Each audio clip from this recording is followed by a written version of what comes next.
Our athletes win occasional medals in international sport competitions. We are happy and would like more and more of such medals. But are we trying to figure out the real story behind these medals? Let's discuss. Any community outlines two basic expectations for sports.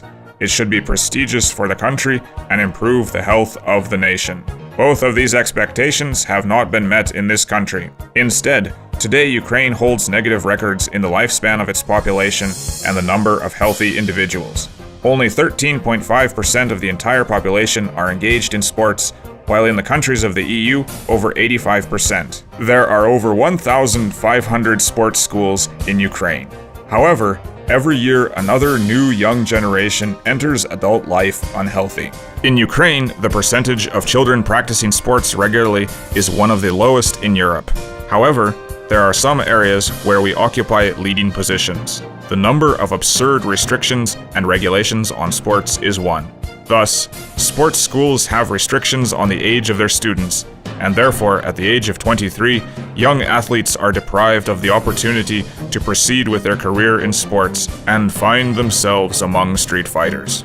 During 24 years of Ukraine's independence, the state has failed to provide reforms in the sports system. Instead of finding incentives for victories in various sports and tackling the problems of an unhealthy young generation, the government has busied itself with regulating the length of sport uniforms and finding the right model of football boots. The representatives of various sports federations go with cap in hand to bureaucrats to negotiate financial support for their sports.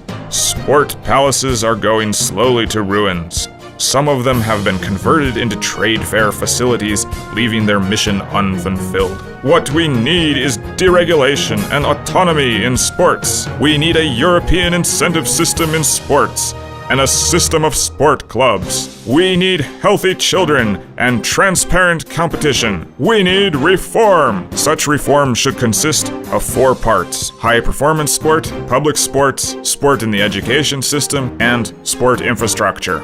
High-performance sport. The government should reinvest authority in the federations of various kinds of sport and finance them based on public ratings and a system with clear criteria. After the reform is complete, the government should regulate incentives only, not the rules in sports. The more independent sport is, the more medals, cups, and victories will be won, and consequently, the prestige of the state will be higher. Public sports. Sports schools should be granted the status of sport clubs.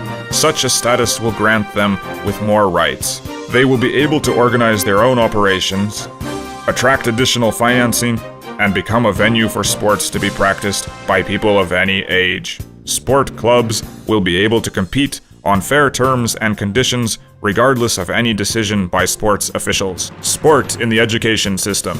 The reform should make budget financing transparent. Money will be allocated for each child, and every school will be provided with the opportunity to develop sports on its own due to direct government support. Sport infrastructure. The government should specifically take into account the development of every athlete in the country, his or her achievements and qualifications. The Unified Sport Register will be worked out to facilitate services for people. We will be able to obtain any information on sports services available locally in the city and region where we live, using applications in our smartphones or computers. The reform will create necessary conditions for sport facilities to be efficiently operated in strict compliance with their mission.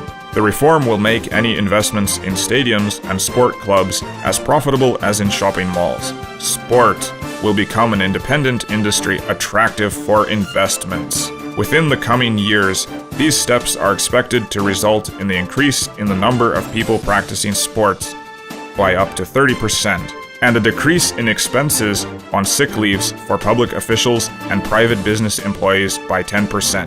But what is considerably more important, our schools will produce many new healthy generations capable of competing fairly.